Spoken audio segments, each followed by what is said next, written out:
Aku sedang mengantar ibu ke rumah sakit ketika aku sadar kalau perawat sedang mencoba menyakiti ibu. Maaf bu, kau membuat kesalahan. Suntikan itu seharusnya masuk ke arteri brachialis. Kau mengarahkan ke titik yang salah dan itu berbahaya. Maksudmu aku tidak tahu cara melakukan pekerjaanku? Aku sudah melakukan ini lebih lama dari usiamu. Tidak, kau akan menyakiti ibuku. Bami, diam. Jangan tidak sopan dan biarkan perawat bekerja. Tidak, jangan sentuh dia. Apa yang terjadi di sini? Perawatmu salah menentukan lokasi arteri brachialis. Dan aku coba memberitahunya tapi dia tak mau dengar. Aku minta maaf, dia banyak membaca buku dan dia yakin dia tahu sebanyak dokter. Tapi dia benar, perawatnya yang salah. Bu, putrimu baru saja menyelamatkan hidupmu. Halo, namaku Bami dari Nigeria.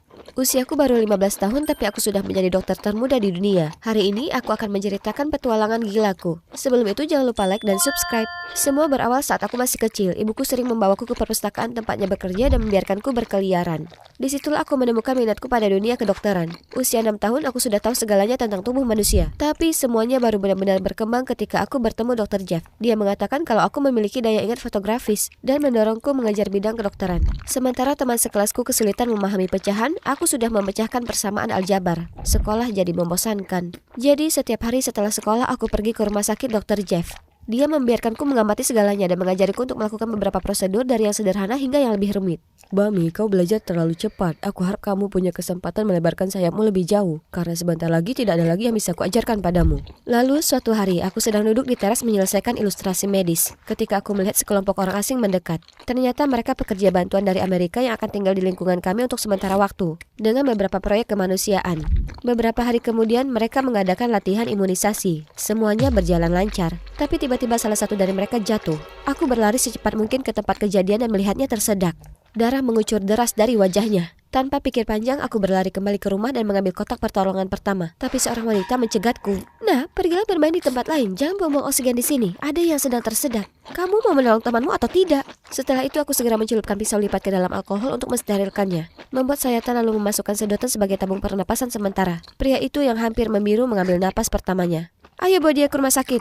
Tidak jauh dari sini. Aku menelpon Dr. Jeb menginformasikan situasinya dan beberapa hari kemudian pria itu akhirnya sadar. Malam itu seseorang mengetuk pintu rumahku dan aku terkejut melihat wanita di hari itu. Halo, aku Carol. Maaf mengganggu. Aku datang untuk membicarakan putrimu. Aku sudah berpergian ke tempat yang jauh, tapi seumur hidupku aku belum pernah bertemu seorang jenius sepertinya. Aku rasa pendidikan di Amerika akan sangat bermanfaat baginya. Amerika? Anakku yang manis baik-baik saja di sini. Jangan tersinggung, tapi aku khawatir kehidupan di sini bukan lingkungan yang ideal untuknya berkembang. Namun Amerika akan cocok. Kami bisa memasukkannya ke program berbakat dan memastikan dia mencapai potensi maksimalnya. Tapi siapa yang akan merawatnya? Dia akan tinggal bersamaku. Aku janji akan merawatnya seperti anakku sendiri. Dan saat kamu bertemu dengan Bami lagi, dia akan menjadi dokter luar biasa seperti yang seharusnya. Bagaimana menurutmu? Aku tidak suka kalau aku harus meninggalkan ibu sendirian di sini. Tapi saat itulah hal yang dikatakan Dr. Jeb terngiang di benakku. Benar, mungkin inilah kesempatan yang dia maksud.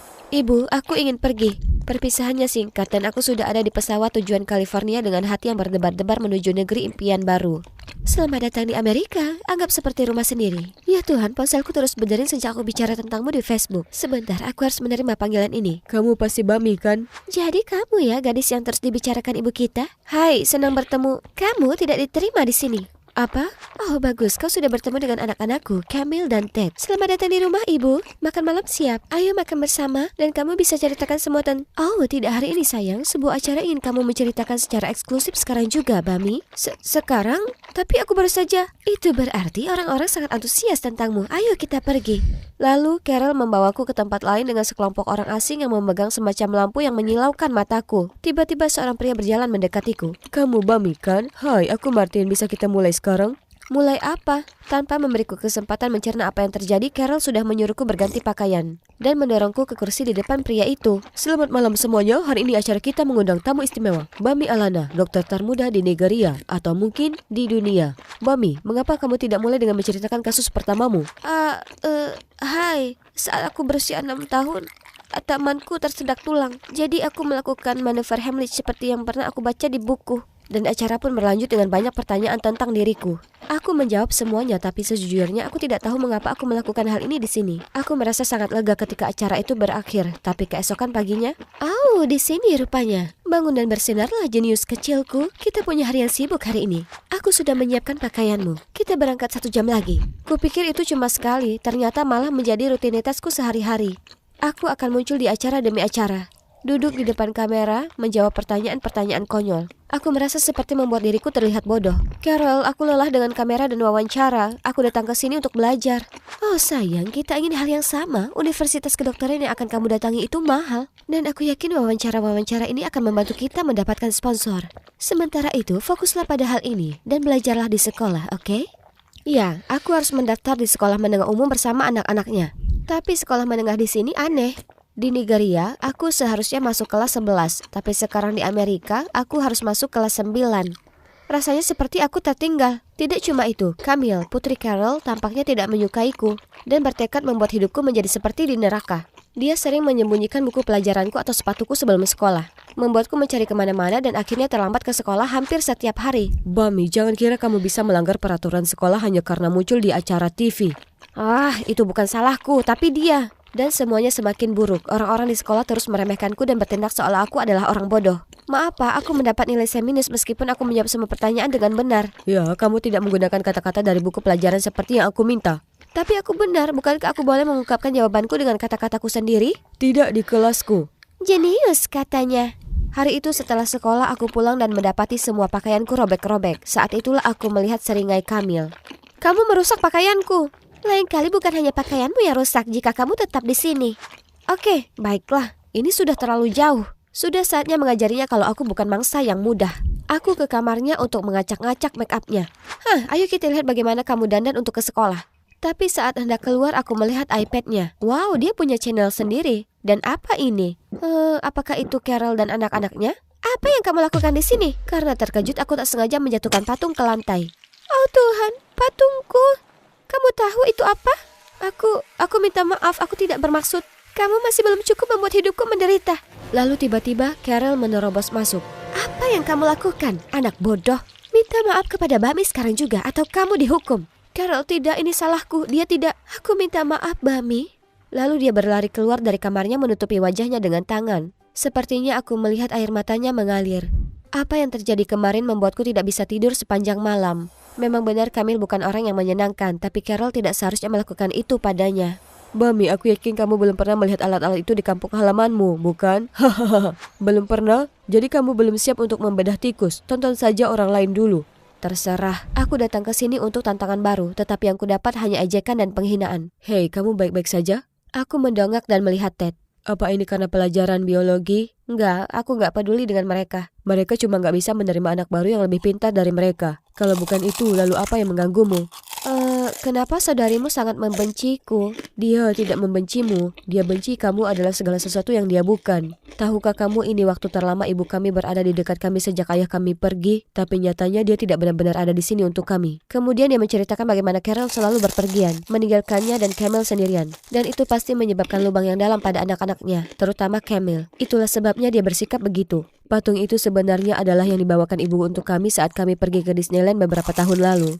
Camille sangat menghargainya. Hatiku hancur untuk mereka, untuk Camille. Aku paham rasa sakit mereka. Dan jauh di lubuk hatiku, aku harus membantu memperbaiki hubungan ini. Aku punya ide untuk mengundang Ted dan Camille ikut serta denganku ke acara kami, agar mereka bisa menghabiskan lebih banyak waktu bersama ibu mereka. Melihat mereka bahagia itu menghangatkan hatiku.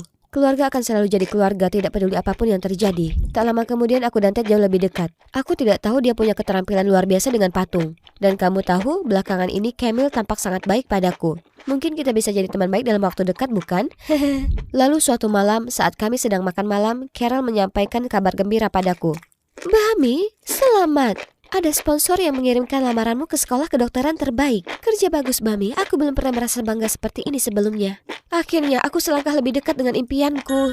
Beberapa hari kemudian, aku sedang mempersiapkan wawancaraku ketika mendengar Carol berteriak. Ada apa? Kamu mendapat nilai C- di biologi? Seseorang mengirimkan salinan ujianmu kepada sponsor, dan sekarang mereka tidak tertarik. Mereka tidak percaya kamu jenius dengan nilai rendah ini. Semua kerja kerasku sia-sia. Siapa yang melakukan ini? Ted dan aku menatap Camille bersamaan. Dia menggigit kuku dengan gugup dan berkeringat. Jadi Camille melakukan ini padaku setelah semua yang terjadi? Camille, kenapa? Karena ibu lebih menyayanginya daripada kita. Apa? Tidak apa-apa. Baguslah ini terjadi. Aku memang berniat menolaknya. Apa? Aku sangat berterima kasih atas kebaikanmu selama ini, tapi aku tidak bisa hidup dari bantuanmu lagi. Tapi Carol, ada masalah yang lebih besar di sini. Kamu begitu tenggelam dalam hal yang mungkin terjadi pada masa depan anak-anak lain. Sementara kamu telah mengabaikan masa kini. Kamu telah mengabaikan anak-anakmu. Kamu telah mencari di tempat yang salah untuk menemukan anak-anak luar biasa. Tahukah kamu Camille punya channel YouTube dengan lebih dari 10.000 pengikut? Tahukah kamu Ted sangat hebat dalam kerajinan kayu? Dia membuat patungmu yang selalu dibawanya kemana-mana, berharap suatu hari nanti bisa memberikannya padamu. Mereka membutuhkanmu, benar-benar membutuhkanmu, lebih daripada aku atau anak-anak lain yang membutuhkanmu. Jadi kamu akan kemana? Aku baru saja diterima dalam program khusus di Universitas Johns Hopkins. Aku baru akan beritahu malam ini. Sebenarnya aku sedang mempersiapkan wawancara dengan mereka. Oh Tuhan, kamu lebih kuat dari yang kukira. Bolehkah aku melihatnya, patung diriku maksudku? Ini indah sekali. Aku sangat menyesal anak-anak. Aku ingin menjadi seseorang yang penting. Aku ingin menjadi orang besar, tapi tidak ada yang lebih besar daripada menjadi ibu kalian. Aku minta maaf, aku akan menebusnya. Mami, aku sangat menyesal. Aku marah dan tidak cukup berpikir. Maafkan aku. Dan terima kasih untuk semua yang telah kamu lakukan untuk kami. Aku tahu ini sulit bagimu untuk memaafkanku, tapi aku memaafkanmu. Mobil itu sunyi senyap saat taksi membawaku ke wawancara. Aku membaca surat penerimaanku berulang kali selama perjalanan. Aku mendapatkannya berkat kerja kerasku dan aku bertekad untuk mencapai mimpiku dengan usahaku sendiri. Akhirnya, aku bisa sampai di tempat di mana orang-orang melihat potensi sejatiku dan berusaha membantuku mencapai yang terbaik. Dan disinilah aku, siap meraih gelar kedokteran impianku. Sekolah kita belum pernah menyaksikan seorang siswa berbakat seperti Bami Alana. Hanya dalam 1 tahun, dia tidak hanya menyelesaikan kursusnya, tetapi juga memberikan kontribusi besar untuk endoskopi bedah di AS dengan penemuan barunya.